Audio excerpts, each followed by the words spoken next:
වරහතෝ සම්මා සම්බුද්දස්ස නමෝ තස්ස භගවතෝ වරහතෝ සම්මා සම්බුද්දස්ස නමෝ තස්ස භගවතෝ වරහතෝ සම්මා සම්බුද්දස්ස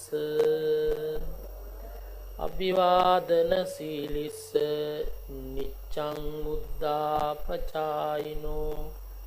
චත්තාරෝ ධම්මා වඩ්ඩಂತಿ ආයුවන්නෝ සුඛං බලಂತಿ තුන් ලෝකාග්‍ර වූ අරහත් වූ දසබලධාරී සර්වඥ බුදුරජාණන් වහන්සේට අපගේ උත්තම නමස්කාරය වේවා කියලා සාදු කියන්න. තුන් ලෝකාග්‍ර වූ අරහත් වූ දසබලධාරී සර්වඥ සම්මා සම්බුදුරජාණන් වහන්සේ විසින් දේශනා කරන්නට යෙදුන නෛර්යානික උත් පරම ගාම්භීර උත් සී සද්ධර්ම රත්නයට අපගේ උත්තම නමස්කාරය වේවා කියලා සාදු කියන්න. තුන් ලෝකාග්‍ර වූ අරහත් වූ දසබලධාරී සර්වඥ සම්මා සම්බුදුරජාණන් වහන්සේගේ අවරස පුත්‍ර බඳු වූ අෂ්ටාරි පුජ්‍යල මහා සංඝ රත්නයට අපගේ උත්තම නමස්කාරය වේවා කියලා සාදු කියන්න. සද්ධර්ම ශ්‍රවණාබිලාසී වාසනාවන්ත පින්වතුනි, දැන් මේ පින්වත් පිරිස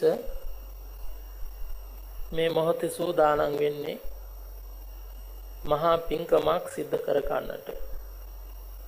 ඒ තමයි ධර්ම ශ්‍රවණය කිරීම හා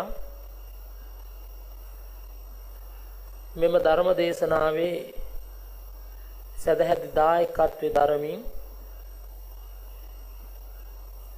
මුළු මහත් ලෝකේටම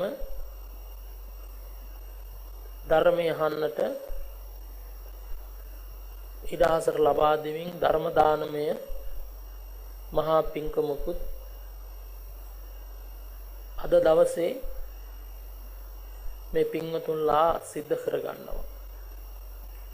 ධර්ම ශ්‍රවණය කිරීම, ධර්ම දානය, පින්කමෙහි දායකත්වයේ දැරීම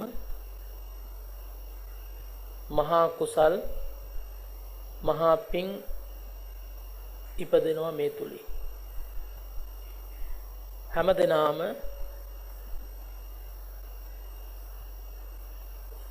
සිත කය වචන ඒකාග්‍ර කරගෙන එළඹ සිටි සිහියෙන්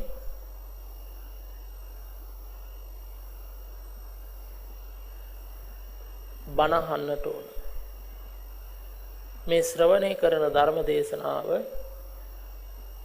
මාර්ගඵල පිළිවෙලින් අමා මහ නිවන පිණිස හේතු වේවා කියන ප්‍රාර්ථනාව ඇති කරගෙන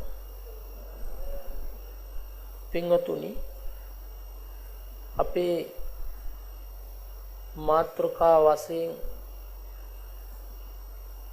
තබා ගන්නට යෙදුන මේ ගාථාව මේ පින්වතුන්ලා නිතර අහලා තියෙන ගාථාවක්. ස්වාමින් වහන්සේලාට වඳිනකොට මේ ගාථාව කියලා තමයි ආශිර්වාද කරන්නේ. හැබැයි අපි මේ ගාථාවේ අර්ථයක් දන්නේ නැහැ. මොනවද මේ කියන්නේ කියලා. ඒ ගාථාව මාතෘකා කොටගෙන තමයි අද දිනේ මේ ධර්ම දේශනාව පවත්වන්නට බලාපොරොත්තු වෙන්නේ. මේ ගාථාව බුදුරජාණන් වහන්සේ දේශනා කරන්නට යෙදුනේ දීගම්බල නුවර ආරණ්‍ය සේනාසනයක වැඩ ඉන්න කාලේ ආයුවඩන කුමාරයා මුල් කරගෙන තමයි මේ ගාථාව නැත්නම් මේ ධර්ම දේශනාව බුදුරජාණන් වහන්සේ විසින් පැවැත්වුවේ. මේ ගාථාව දේශනා කිරීමේ පසුබිම වශයෙන් යෙදුනේ මේ දීගම්බල නුවර සිටපු එක්තරා සිටු පුත්‍රයෙක් තාපස වේශයෙන් පැවිදි වුණා. ඒ කියන්නේ ඉසි ප්‍රවෘජ්ජාවෙන් තාපස එක් වශයෙන් පැවිදි වුණා. පැවිදි වෙලා තරුණ කාලේ තපෝ ගුණ වඩාගෙන වැඩ හිටියා. දීර්ඝ කාලයක් වැඩ ඉන්න ගමන් කල්පනාවක් එනවා. ඒ පවුලටම හිටපු ළමයා තමන් විතරයි. දැන් මව්පියන්ගේ අභාවයෙන් මේ කුලේ නැසෙනවා. මේ પરම්පරාව ඉදිරියට පවත්වාගෙන යන්න කෙනෙක් නැහැ. මෙහෙම කල්පනා කරලා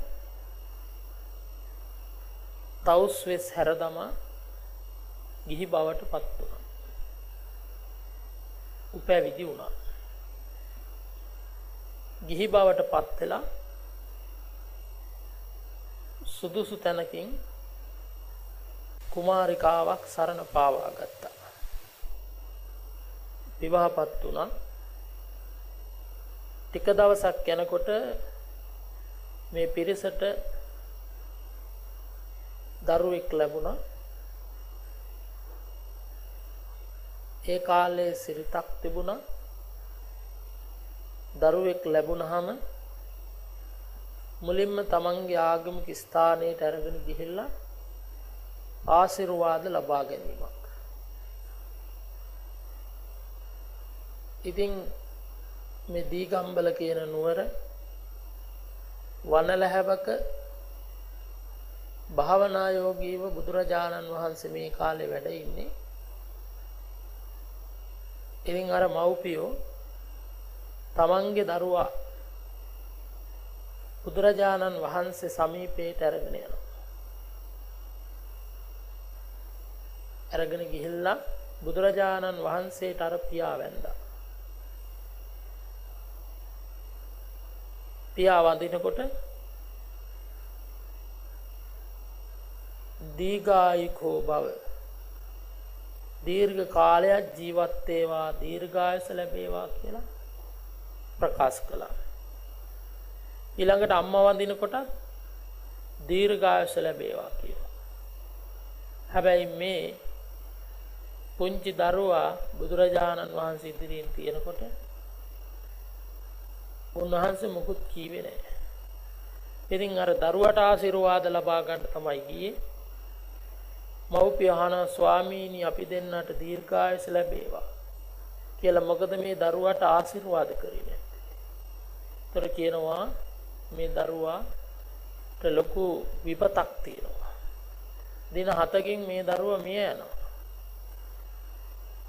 ඒකයි දීර්ඝායස ලැබේවා කියලා කීවේ නැත්තේ. ඊට පස්සේ අර මව්පියෝ දුකටපත් වෙලා ආඬලා වැළපිලා අහනවා ස්වාමීනි භාග්‍යවතුන් වහන්සේ මේකට මොනවා හරි කරන්න පිළියමක් තියනවාද?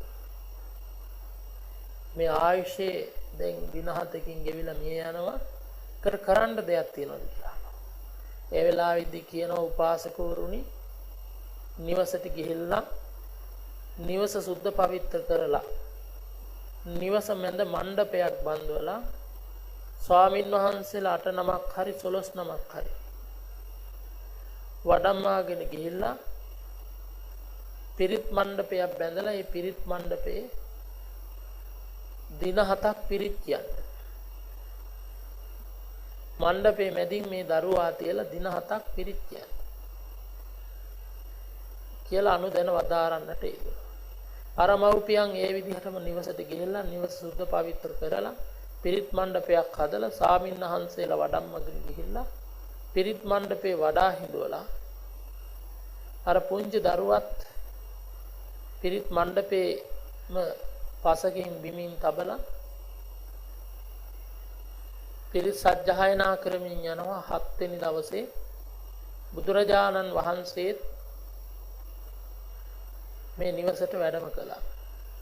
බුදුරජාණන් වහන්සේ වැඩම කරපු හින්දා දෙවි දේවතාවුන් වහන්සේලාත් පැමුණුණා. ඒ වෙලාවේදී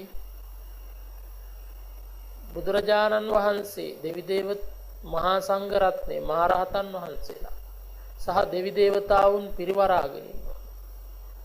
මේ ළමයා නියම වෙලා තිබුණා වෙසමුණි රජුරුවන්ගෙන් නියෝගයේ මත නිගමනයේ මත අවරුද්ධ කියන යක්ෂයෙකුට බිලි වෙන්න දින 7කින්.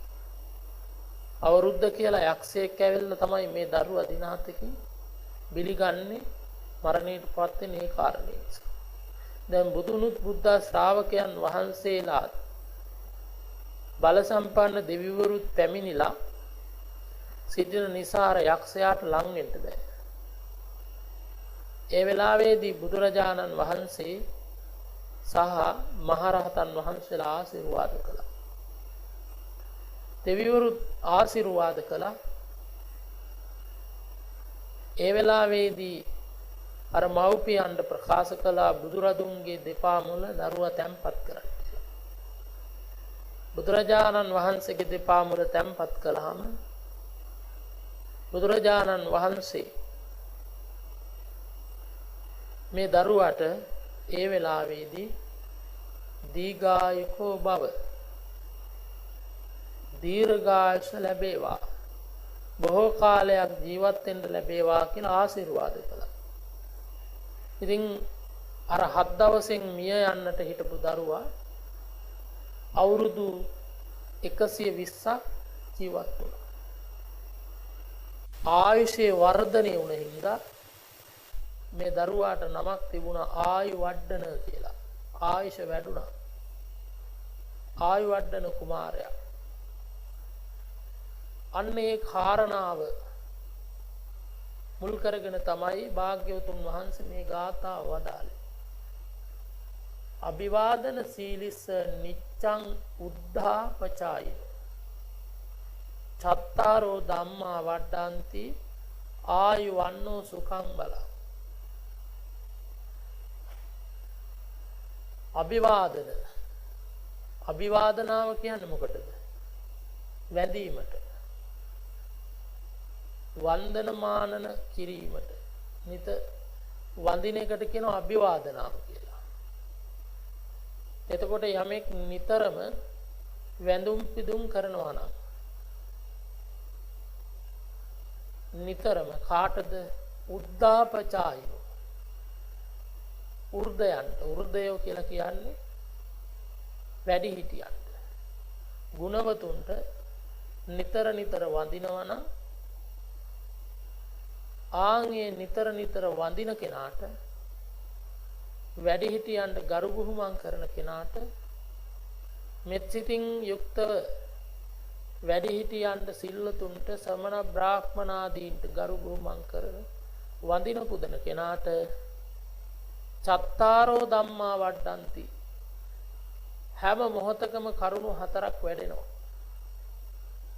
හැම මොහොතකම කාරණා 4ක් දියුණු වෙනවා. මොනවද? ආයු වන්නෝ සුඛං බලං. ආයුෂය දීර්ඝායුෂ සම්පත්තිය ලැබෙනවා.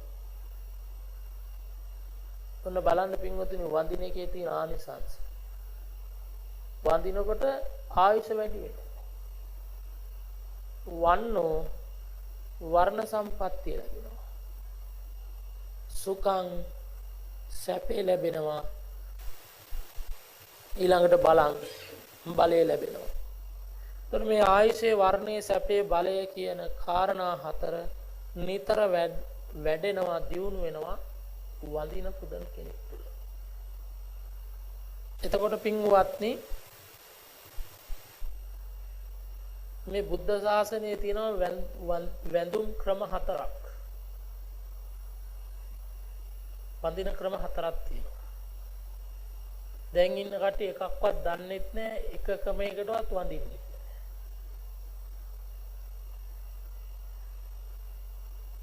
පළවෙනි එක තමයි පංචංග පතිට්ඨිත නමස්කාරය. දෙවෙනි එක තමයි දණ්ඩ නමස්කාරය. ඊළඟ එක උක්කුට්ටක නමස්කාරය. ඊළඟ එක අංජලි කරණීය කර්මය කියලා කියනවා. පංචංග පතිත්ථිත නමස්කාරය කියලා කියන්නේ ස්ථාන පහක් පොළවේ වදිනකොට. තැන් පහක් පොළවේ ස්පර්ශ වීමෙන් වදින එක තමයි පංචංග පතිත්ථිත කියන්නේ. මොනවාද? නලල බිම වදින්න ඕන. වැලමිටි දෙක බිම වදින්න ඕන. ධනිස් දෙක බිම වදින්න ඕන. ආන් එකට කියනවා මොකද්ද? පංචංග පතිත්ථිත නමස්කාරය. දැන් පන්සල් වල එහෙම ඉන්නකොට දැන් කට්ටිය ඇවිල්ලා අපි එහෙම ඉන්නකොට වඳිනවනේ බොරුවට දෙකට නැමිලා වඳින්න. පහක් තියා දෙක එකක්වත් බිම වදින්නේ. මෙතනත් ඇති එහෙම වදින කට්ටිය. ඔය තරුණියම එහෙමයි. වයසට ගිහිල්ලා නැගිට ගන්නත් බැරි කාලේ ඔන්න පසක පිහිටුවලා වඳින්න යනවා. එතකොට බෑ වඳිනවන්න බෑනේ. නේද? එහෙනම් ඔන්න පුළුවන් කාලේ පින්වතුනි නලලයි වැලමිටි දෙකයි දෙදෙනයි බිම වඳින විදිහට සිල්වතුන් ඉදිරියේ වන්දනා කර ගන්න ඕන. ඒ වැඳීමෙන් අපිට ගුණ 4ක් ලැබෙනවා. ඊළඟ එක දණ්ඩ නමස්කාරය. දණ්ඩක් කියලා කියන්නේ ලීයක් නැත්තම් කුමක් හෝ කෙවිතක්. ඒ දණ්ඩක් බිම දාපුවාම ආන් ඒ විදිහට දණ්ඩක් බිම දාන්නක් මෙන් දිගා වෙලා පොළවේ සම්පූර්ණයෙන්ම නිදාගෙන පොළවේ සමතලා වෙලා වඳින එක තමයි දණ්ඩ නමස්කාරය කියන්නේ. මෙතන ඉන්න කට්ටිය නම් එහෙම කවදාවත් ඇඳලා නැතු වෙයි. එහෙම දැකලත් නැතු වෙයි. අර පංචංග පතිත්ථිත නමස්කාරයට වඩා බොහෝ ආනිසංසයි දණ්ඩ නමස්කාරය. අපේ රටේ එක නැති වුණාට පිට රටවල් වල බොහෝ පිරිසක් ඒ ක්‍රමයට තමයි වඳින්නේ. ඉතින් බුදුරජාණන් වහන්සේට ඒ විදිහට වඳින්න සුදුසුයි. දැන් සිරිපාද එහෙම යනකොට කියනවා පෙරලි අපි වඳින්න කියලා. බොරුනේ කියන්නේ. නේද? පෙරලි වඳිනවද? තනි කර පච්ච කියන්නේ. මම එක දවසක් එහෙම යනින් ගමන් ඇහුවා යන පිරිසකට පෙරලි අපි වඳින්න කියලා කිව්වට ඇත්තටම පෙරලි වඳිනවද කියලා. නෑ. වඳින්නේ නෑ. ඉතින් කවියට කියනවා. දැන් බලන්න අපේ මහා බෝධිසත්වයන් වහන්සේ දීපංකර පාදමූලේ සුමේද මහා තාපසුතුමන් වහන්සේ වශයෙන් උප්පත්තිය ලැබලා සිටින ආත්මේ දීපංකර බුදුරජාණන් වහන්සේ ප්‍රධාන 4 ලක්ෂයක් මහරහතන් වහන්සේලා රම්‍යවතී නුවරට වඩින ගමනේදී පාරේ මඩ ගොඩක් තිබුණා. ඒ මඩ ගොඩ පුරවමින් හිටපු වෙලාවේ බුදුන් මහ සංඝරුවන වැඩියා පාර පුරව ගන්න බැරි වුණා. ඒ වෙලාවේදී කරන්න දෙයක් නැහැ. මහා බෝධිසත්වයන් වහන්සේ ජීවිත පරිත්‍යාගය මේ බුදුන් වහන්සේ හා මහරහතන් වහන්සේලාගේ සිරිපතොල් වල මඩ ගෑවෙනවා. මට මගේ ජීවිතයට වඩා මේ උතුමන් වහන්සේලා වටිනවා. මට මගේ ජීවිතයට වඩා මා පතන ලෞතුරා බුදුබව වටිනවා. මට මේ ලෝකේ තියෙන ප්‍රියම දේ ලෞතුරා බුදුබව. මට ලෞතුරා බුදුබව ලැබේවා. මේ මහරහතුන් වහන්සේලා බුදුරදුන් ප්‍රමුඛ මේ මඩ නොගෑවි මගේ ශරීරයේ මතින් වඩිත්වා කියලා දණ්ඩ නමස්කාරය කරමින් අර මඩ ගොඩ උඩ වැතුරුණා. ඒ වෙලාවේදී තමයි මේ සිටින මහා පුරුෂයා කවුද කියලා බලලා අනාගතයේ ගෞතම නමින් ලෞතුරා බුදු වෙන බවට විවරණ ලබා දුන්නා. එතකොට බෝධිසත්වයන් වහන්සේලාගේ වැඳුම් ක්‍රමයක් තමයි මේ දණ්ඩ නමස්කාරය. පංචංග පතිත්ථිත නමස්කාරයට වඩා ආනිසංසයි දණ්ඩ නමස්කාරය. ඊළඟට උක්කුටුක නමස්කාරය.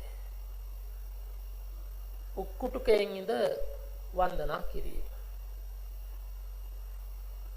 දෙවියෝ එහෙම වඳින්නේ උක්කුටුකයෙන්. ඒ කියන්නේ දනිස්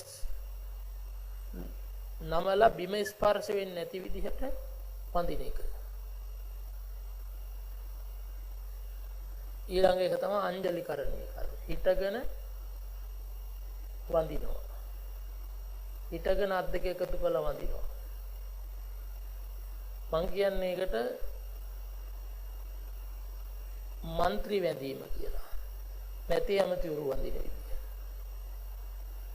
හාමුදුරුවෝ කෙනෙක් ඉස්සරහවත් වඳින්නේ දන ගහලා. අත් දෙක එකතු කරලා හිටගෙන එනවඳි. අපි දන්න කෙනෙක් හිටියා.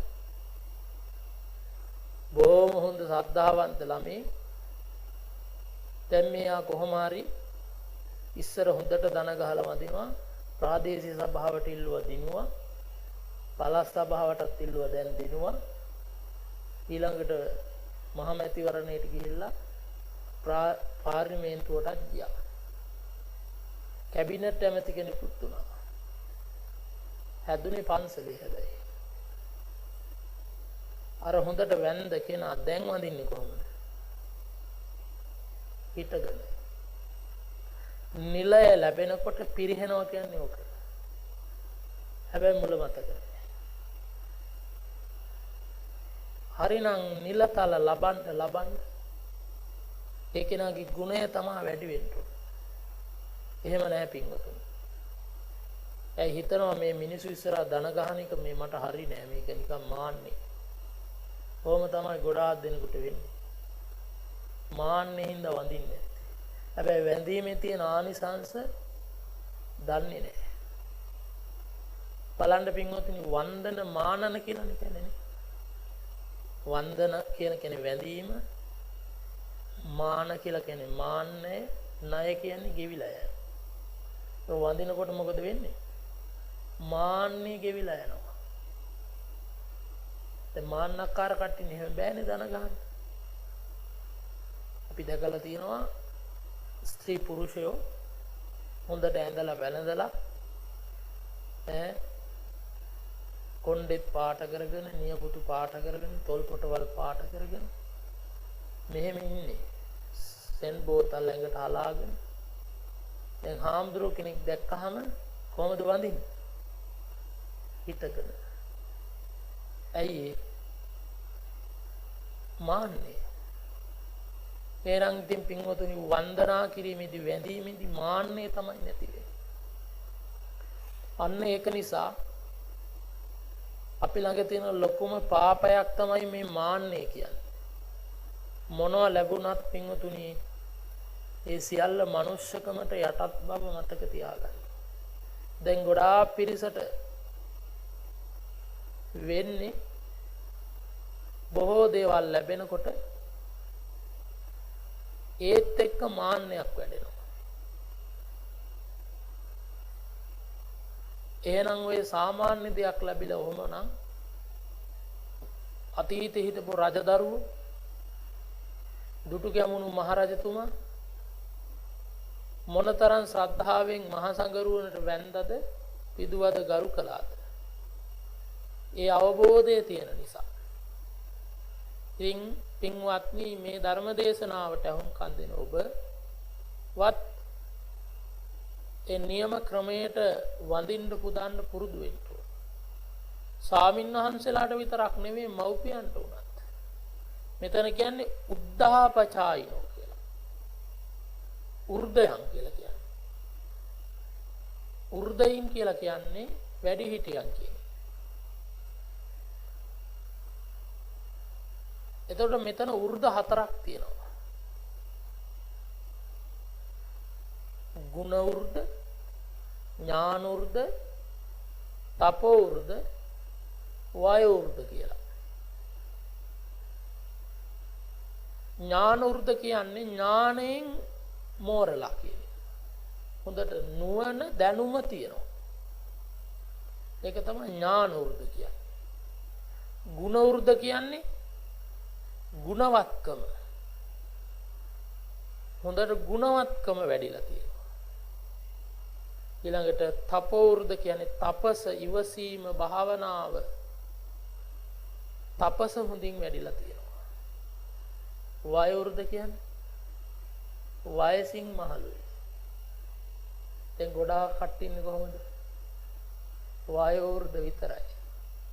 ගුණවෘදත් නැහැ, ඥානවෘදත් නැහැ, තපෝවෘදත් නැහැ. ඔය ගෙවල් වල එහෙමනේ. නේ?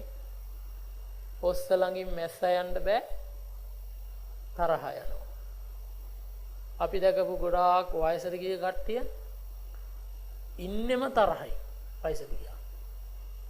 අයියෙලිත් එක්ක රණ්ඩු වෙනවා, පුතත් එක්ක රණ්ඩු වෙනවා, දරුවොත් එක්ක රණ්ඩු වෙනවා, ඔහොම තමයි. එතකොට එතන ගුණයක් නැහැ.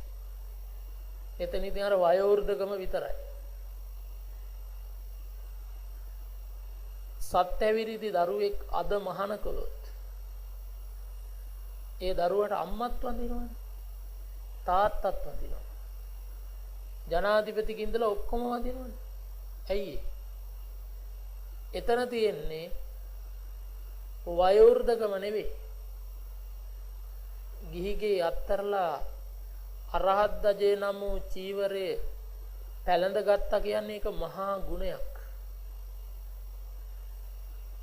එතන මහා නුවණක් තියෙනවා. එතන මහා තපසක් තියෙනවා.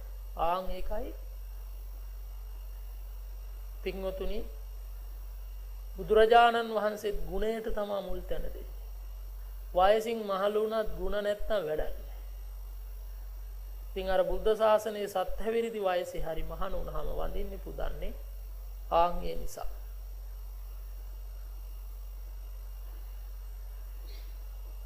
මහා බෝධිසත්වයන් වහන්සේ මේ ලෝකේ එදා ලුම්බිනි සාල වන උද්‍යානයේදී උප්පත්තිය ලැබුවා. ඒ ලැබපු වෙලාවේ සිංහනාද කළා ලුම්බිනි සාල වන උද්‍යානෙද නැවත කපිලවස්තු මාලිගයට බෝධිසත්වයෝ රැගෙන ආවා. ඊට පස්සේ සුද්ධෝදන මහරජුරුවන්ගේ ගුරුවරයා තමයි අසිත කාලදේවල කියන්නේ. ඉතින් මේ අසිත කාලදේවල නැත්නම් අසිත මුනිදුන් සුද්ධෝදන රජුරුවන්ගේ ගුරුවරයා. මෙයා තපස් රකපු මහා ඍෂිවරයෙක්. දැන් තමන්ගේ ශිෂ්‍යයාට දරුවෙක් ලැබුණා කියලා ආරංචි වුණාම දරුවා බලන්න ආවා. දරුවා බලන්න ආපුවාම සුද්ධෝදන රජතුමා සිද්ධාර්ථ මහ බෝධිසත්වයන් වහන්සේ අපේ බුදුරජාණන් වහන්සේ මේ පුංචි දරුවා වඩාගෙන ගිහිල්ලා කියනවා පුතණුවනි මේ මගේ ඉන්නේ ගුරුවරයා. මේ මගේ ගුරුවරයාට වඳින්න කියලා ලං කරනවා. ලං කරනකොට බෝධිසත්වය මොකද කළේ? කකුල තිබ්බ නළලේ. අපේ බුදුහාමුදුරුවෝ නළලේ කකුල තිබ්බා. ඇයි? වඳින්න සුදුසු නැහැ.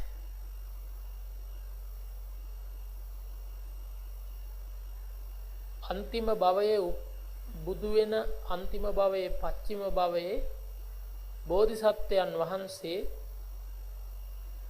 කෙනෙක් වැඳුම් වඳින්නේ වැඳුම් ගන්නට තරම් සුදුසු නැහැ. ඒකයි නළලේ පය තිබ්බේ. ඊට පස්සේ මේ ඥානවන්ත බ්‍රාහ්මණයා බලනවා මේ කුඩා දරුවා නළලේ පය තැබුවේ මොකද? බලනකොට පේනවා මේ තුන් ලෝකයට මුතුන් වෙන බුදුවරයෙක් බවට පත් වෙනවා නාගතේ.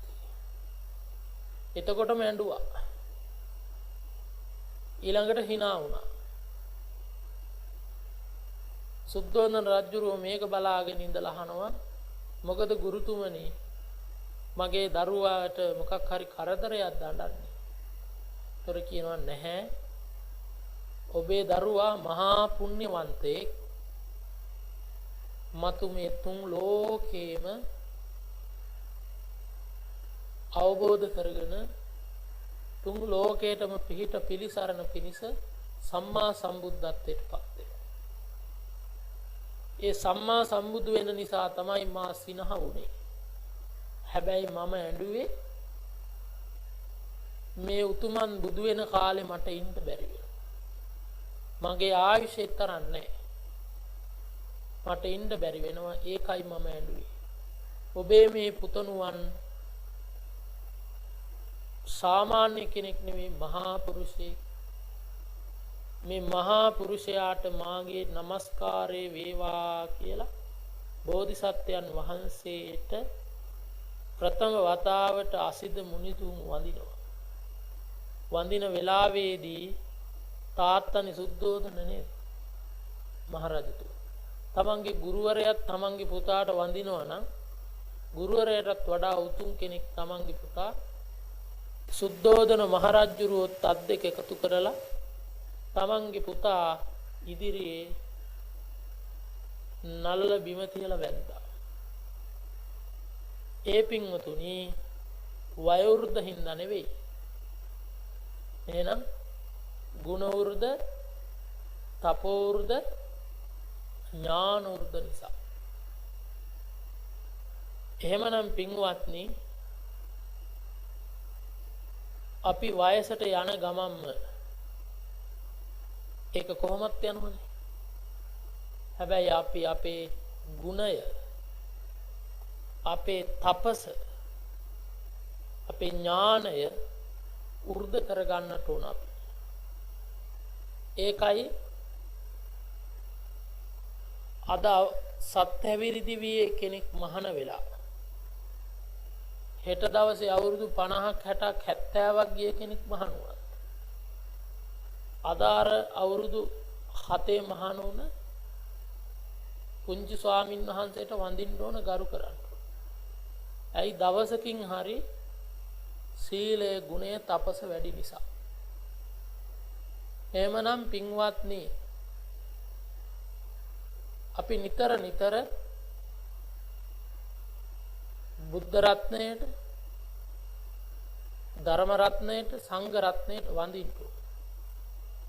ඒ විතරක් නෙවෙයි වැඩිහිටියන්ට, මව්පියන්ට ගුණයෙන්, සීලයෙන්, ඥාණයෙන් තමාට වඩා උසස් කෙනෙක් ඉන්නවා නම් අන්නේ පිරිස දුටු තැන්හි මුහුණස් නැගිට කරුබුමන් කොට වන්දනමාන කිරීමෙන් අපිට බොහෝ ආනිසංස ලබා ගන්න පුළුවන්. දැන් සමහර පිරිස් ඉන්නව නේද? මේ ජීවිතේ ගොඩාක් කල් ජීවත් වෙනවා. අවුරුදු 100ක් පැනලා ඉන්නවා. සමහරු ඉන්නවා ඉපදෙනකොටම මැරෙනවා. සමහරු මව් පුතේදී මැරෙනවා. සමහරු ඉපදිලා දින කීපෙන් මැරෙනවා. අවුරුද්දෙන් අවුරුදු 5න් 10න් තරුණ කාලේ ඔය වගේ අඩු වයසින් මැරෙනවා. සමහරු දීර්ඝාසල. සමහරු එහෙම දීර්ඝාස ලබන්නේ, සමහරු අල්පායුෂ්ක ලබන්නේ ඇයි? පෙර භවයේ වන්දනමාන නොකරපු පිරිස තමයි අර අඩු වයසින් මැරෙන්නේ. එහෙනම් පෙර භවයේ වන්දනමාන ආදී කරපු පිරිස තමයි ඔය බොහෝ කාලයක් ජීවත් වෙන්නේ. තේරුණාද? ඊළඟට වර්ණ. සමහර පිරිස් ඉන්නවා රණින් නෙලපු මූර්තියක් වගේ බොහෝ ලස්සනයි නේ. ස්ත්‍රී පුරුෂෝ ඉන්නවා බොහොම පැහැපත්, හොඳට උස මහත, දුටුවම් පහදවන, මන වඩන බොහෝම ලස්සන ඇඟවල් තියෙන ස්ත්‍රී පුරුෂෝ ඉන්නවා. සමහරු ඉන්නවා කළු පාටයි, රෑ දැක්කොත් එහෙම බය වෙනවා. කළු කුමාර වගේ. කැතම කැතයි අවලස්සන. කල් ලස්සනක් තමයි. හැබැයි අවලස්සන. නේද? ඉතින් එහෙම පිරිස් ඉන්නවා. මොකද පෙර භවයේ සිල්වතුන් ගුණවතුන් වැඩිහිටියන් දැක පුරස්තෙන් නැගිට්ටේ නෑ, වන්දනමාන කළේ නෑ. ඒකයි වර්ණයක් නැත්තේ. එතකොට සිල්ලතුන් දැක හුනස්නෙන් නැගිටීම ගරු බුහුමන් කිරීම වන්දනමාන කිරීම නිසා තමයි අර වගේ ලස්සන සෝභා සම්පන්න ශරීර ලැබලා තියෙන්නේ. අන්න කර්මය. එහෙනම් ඔන්න පින්වතුනි මේ භවයේ විතරක් නෙවෙයි සසර පුරා මේ වගේ ආනිසංස ලබනවා. ඊළඟට සමහරු ඉන්නවා කිසි සැපයක් නැහැ. හැම වෙලේම ලෙඩ, ස්පිරිතාල ගානේ. එහෙම නැත්තම් හරියට ඉන්න ගයක් නැහැ.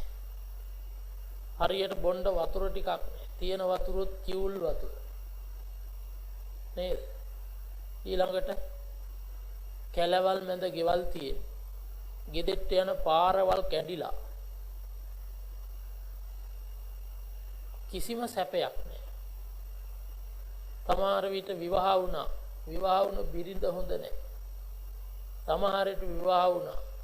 සැමියා හොඳ නැහැ. නපුරුයි. මත්පැන් බොනවා. නරක වැඩ කරනවා. කිසිම සැපයක් නැහැ. සමහරු කියන්නේ මට නම් දැන් තිත්ත වෙලා ඉන්නේ කියලා.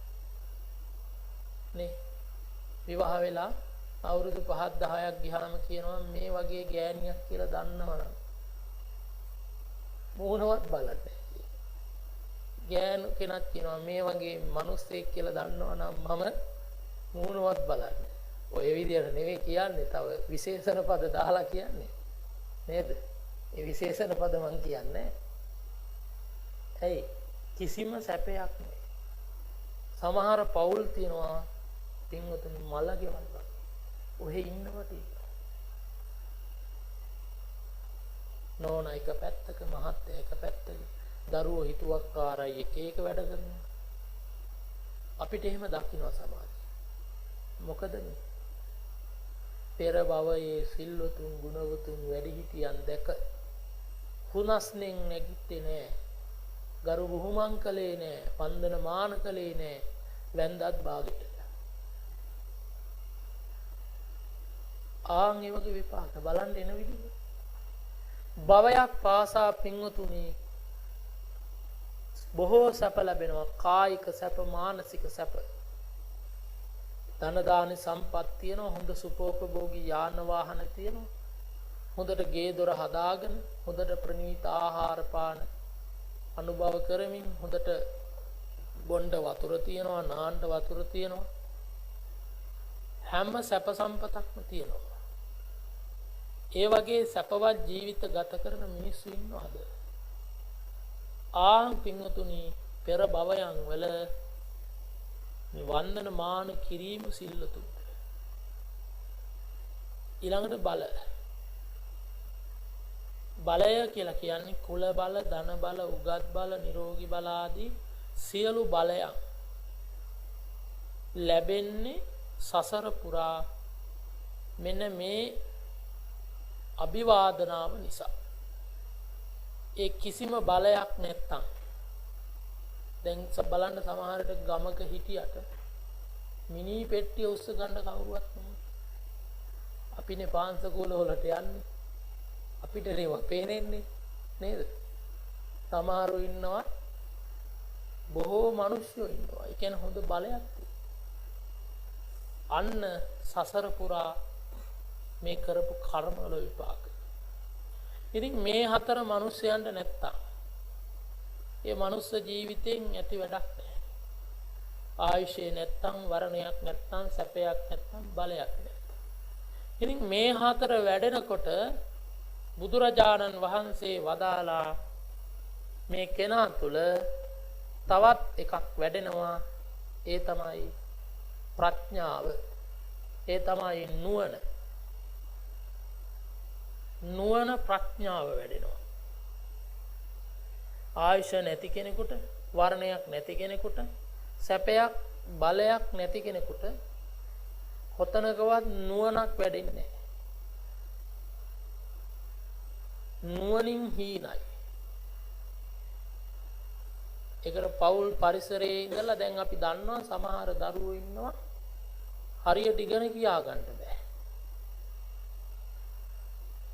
පාසල් ගියාට ඔහේ යනවා.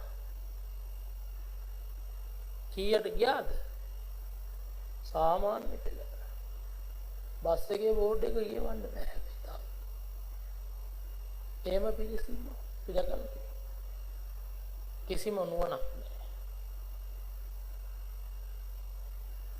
ඉතින් එතනින් එහාට මේ ධර්මය අවබෝධ කරන නුවණ කියන එක සමහර විට ඇත්තෙම නැති තරම්.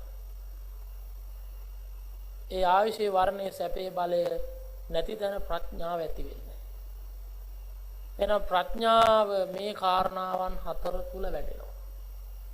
වන්දනමාන කිරීම කාරණාව තුලත් ප්‍රඥාව වැඩෙනවා. ඉතින් එහාට යනකොට මේ ප්‍රඥාව දියුණු කරගෙන තමයි අපිට නිර්වාණ සම්පත්තිය සාක්ෂාත් කරගන්න තියෙන්නේ. එතකොට පින්වතුනි අර බුදුරජාණන් වහන්සේ ඉදිරියේ ආයු වර්ධන කුමාරයා තබල වන්දනා කිරීම සහ පිරිත් දේශනා කිරීම අනුසස් නිසායි අවුරුදු 120ක් ජීවත් වුණා. මෙතනදී තව දෙයක් කියන්න ඕන පිරිත් දේශනාවන් ගැන. පින්වතුනි පිරිත කියන්නේ හැම අතකින්ම අපිට ආරක්ෂාව ලබා දෙන බුද්ධ මන්ත්‍රයක්. පරිසමන්තතෝ තායති රක්කති තීති පරිත්තං. හාත්පසින් ආරක්ෂා කරන නිසා පිරිත කියන්නේ. එතකොට අපි ගෙවල් වල පුළුවන් තරම් තුන් සූත්‍රේ හරි කියන්නට පුරුදු වෙන්න. ඊළඟට පිරිත් ටිකක් අහන්නට ඕන. වාහනයක යන වෙලාවේ හරි පිරිත් ටිකක් අහන්න. දැන් ඔය මාධ්‍ය ජාලවල පිරිත් තියනවා රාත්‍රියට. ඒවා අපි අහන්න ඕන. ඊළඟට අපි පිරිත් නූලක් බැඳගෙන පිරිතක් කියාගෙන ආශිර්වාද කරගන්න. ඉතින් පිරිතේ බලය නිසායි අවුරුදු 120ක් ජීවත් වුණේ. ආයු වඩන කුමාරයා. අපිත් ඒක අත්දැකීමෙන්ම දන්නවා. සමහර පිරිස් වයසක පිරිස් මැරෙන්න පණ දින වෙලාවේ අපි ගිහින් පිරිත් කියලා තියෙනවා. අවුරුදු ගණන් ඊට පස්සේ ජීවත් වෙලා තියෙනවා. පිරිත කියන්නේ ඒ තරම් බලයක් තියෙන බුදු රජාණන් වහන්සේගේ ධර්මයේ මහා සංඝරත්නයේ ගුණයි මේ පිරිතේ අන්තර්ගත වෙන්නේ. ඉතින් පිරිත් දේශනාවන් කිරීමත් බොහෝ ආනිසංසයි. ඒතර පිරිත වගේම වන්දනාමාන කිරීමත් බොහෝ ආනිසංසයි. එතකොට එහි ආනිසංස මේ පින්වතුන්ලා දන්නවා. දැන් එහෙනම් ඉදිරියට නිසි ආකාරයට ඒ වඳින්නවා කියන කාරණේ හරි මේ අතන්ට දියුණු කරගෙන ඒ මහා පිං වඩා ගන්නට පුළුවන්. ඒ තුලින් ආයු වන්න සබබල ලැබෙනවා. ඒ චත්තාර වූ ධර්මතාවයන් වැඩෙනකොට හතර ධර්මතාවයන් වැඩෙනකොට ඒ තුලින් ඒ කෙනාගේ සිත දියුණු වෙන තත්ත්වයට යනවා. ප්‍රඥාව වැඩෙනවා. තර ප්‍රඥාව වැඩීම තුලින් මේ ලෝකයේ තියෙන යථාර්ථය අවබෝධ වෙනවා. අනිත්‍ය දුක්ඛ අනාත්ම අසුභ ස්වභාවය අවබෝධ කරගෙන ඒ කෙනා ප්‍රඥාවෙන් උපරිම තලට ගිහිල්ලා විදර්ශනා ඥාන උපදවාගෙන සංසාර දුකින් ඈතර වී අමා මහ නිවනින් සැනසෙන කෙනෙක් බවට පත් වෙනවා කියලා සඳහන් කරලා තියෙනවා. එහෙනම් මේ ඔබ හැම දිනාටත් මේ ශ්‍රවණය කරගත්ත ධර්මදේශනා වතුලින් රැස් කරගත්ත කුසල්ද ඒ වගේම බෞද්ධ රූප වාහිනිය ඔස්සේ අද මේ ධර්මදේශනාව මුළු මහත් ලෝකයටම sannivedanaya කිරීමෙන් විකාශනය කිරීමේ ධර්ම දානමේ පින්කමේ දායකත්වයේ දැරීමෙන්ද මේ සිද්ධ කරගත්ත සියලු කුසල් ඔබ හැම දිනාටම පැතු බෝධියෙන් අමා මහ නිවන් පිණිස වේවා. නිවන් දකින්න තුරු සසර පුරා ආයු වන්න සබ බල ප්‍රඥාවන් අභිවර්ධනේ වේවා කියලා ප්‍රාර්ථනා